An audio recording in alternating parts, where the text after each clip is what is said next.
Live from the world's capital markets, here are the latest financial headlines brought to you by News Factory. Hello and welcome to Wednesday's financial news. Stay with us for more market headlines.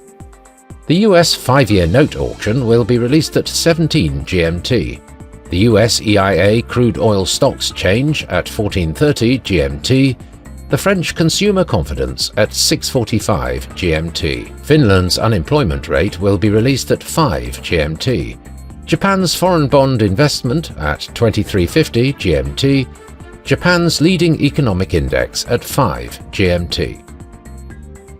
Those were today's major economic events, and now moving on to world financial headlines.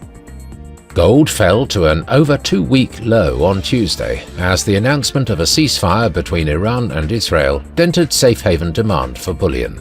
US gold futures settled 1.8% lower. US consumer confidence unexpectedly deteriorated in June as households increasingly worried about job availability, another indication that labour market conditions were softening against the backdrop of rising economic uncertainty because of the Trump administration's tariffs. Chainlink has partnered with payments provider MasterCard to allow the credit card company's 3 billion cardholders to buy crypto on-chain. MasterCard has embraced crypto in 2024 and 2025, mostly through the issuance of cards that allow users to spend cryptocurrency at merchants.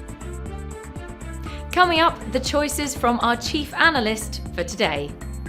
The dollar-yen pair dropped 0.7% in the last session. The ultimate oscillator is giving a positive signal. The Bitcoin-dollar pair traded sideways in the last session. The stochastic RSI is giving a positive signal. The gold fell 0.6% against the dollar in the last trading session.